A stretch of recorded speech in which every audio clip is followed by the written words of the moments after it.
Hey everybody, it's Herschel here from High School Top 200. Just thought I'd give a game preview on the Auckland Grammar and Hamilton Boys game that's up on Wednesday. This game is going to be a bit harder to sort of judge only because of how Auckland Grammar played on Saturday. Either teams will bounce back a lot harder, or it shows their true colours in that second game. So what I'm thinking is that this is going to be a true test to what Auckland Grammar team is and what kind of team that you're going to be seeing this year, where they are better than the lower half, a lot better than the lower half, or they're just not really, or they can't handle the bigger teams right now. There's always a chance of them finding form mid-year, or maybe when they go on a streak of teams that they can really blow out and sort of practice their scheme a bit more and put some more practice into their systems, which they're trying to run. But as of now, when you lose by 50 and not score any kind of points, which was my bigger problem than losing by 50, was that they didn't score any points. And then to play Hamilton Boys, the number two team in the country right now, this is a pretty big test. It's a big test for Auckland Grammar and then what they can produce a second time round. Now for Hamilton Boys, they played St. Paul's, and it was a tough game. Like it's not going to be an easy 2 games for them as well. Hamilton Boys, I think, would do as they usually do. Play really fit and fast. Play really structured rugby to the point where they can go into rucks fast, take up the ball fast, run in packs, make sure they have all their pods set, or their little groups, or whatever you guys call them in your teams. They're going to have those set. And then they're just going to run side to side, setting up little pods and little runners here and there. Hamilton Boys, even though they only scored 19 points, which is still pretty high for a rugby game, scoring 2-3 tries in a rugby game is really good. I think like that, with along with a couple of penalty kicks, that's a pretty good score. Them scoring 19 points against a lot of teams within the country, the way that they played, they would have scored maybe 30 points. St. Paul's are just really good on defense, and so I feel like they're going to play the same again tomorrow. The combination which I really liked with them was the Xavier Rowe, Raiki, Willison, and Rameka Poihipi at halfback, first 5, and second 5, because you had 3 guys who could really control the game, and then with the pods that they had different guys controlling different aspects of the field. So it's kind of like they cut it up into 3s, and then had them run their own little team and little pods that they had with them, and then it's like each guy had a turn at throwing up their line, or throwing up their little pods, hitting the line, blowing out, giving it to the next guy to do his. And then, so like Xavier run his from the ruck, bang, bang, bang, put it out. Then Raiki would do his one, and then hit up midfield with a couple of props and a hooker, and then we'll go out wide where they usually had Rameka, and Israel was out there, who was not playing lock, but he was actually playing blindside, which actually really did fit their scheme, actually, to have like a taller guy. Kind of reminded me of Sam Chonkit from a few years back with them, who had like a taller guy who was a good rangy kind of runner, but they had him out on a mismatch. So they took him out wide, played within the 5-meter lines, from sideline to 5-meter, played within that kind of gap, and then really opened things up in terms of drawing the defense in to give more space for your winger, kind of thing, if you can get my drift. So I feel like they're going to play that same way.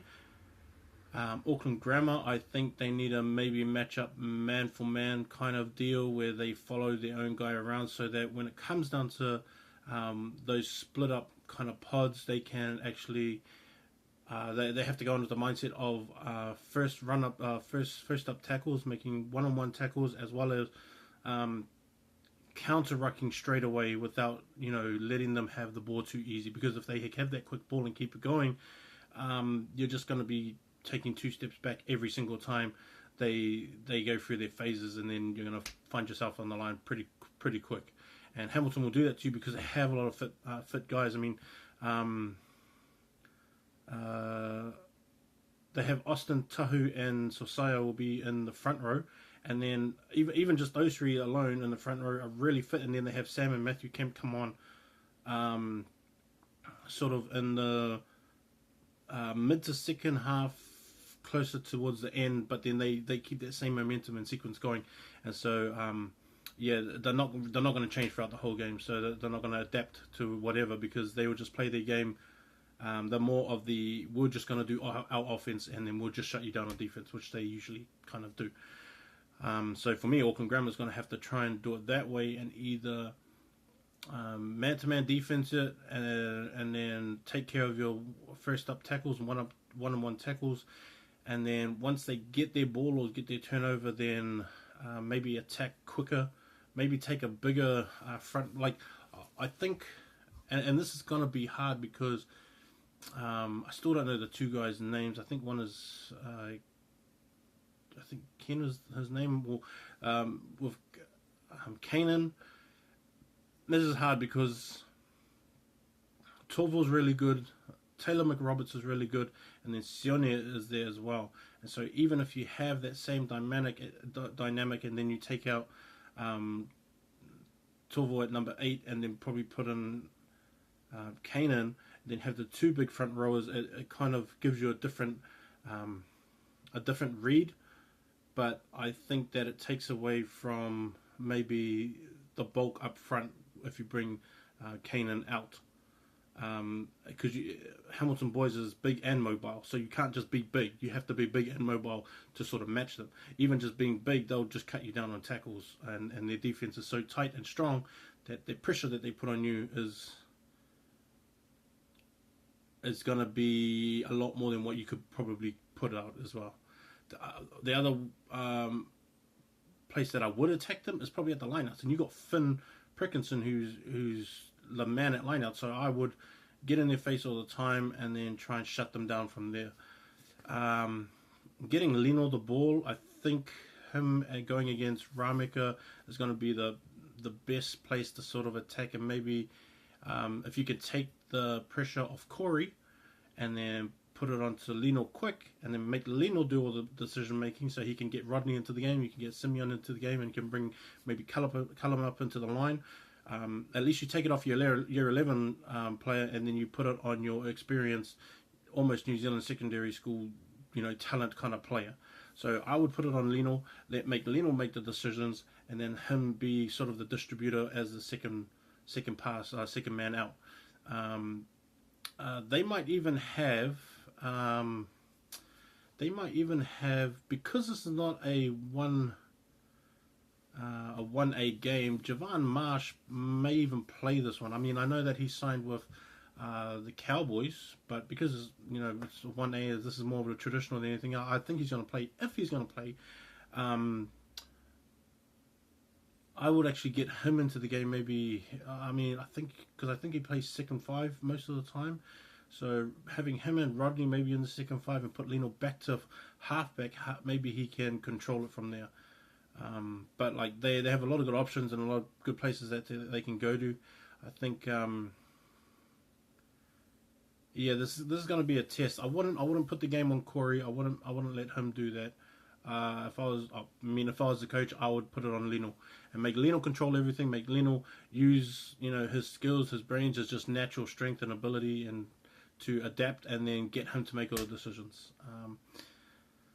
I still haven't been sorted out who's gonna win. I think Grammar.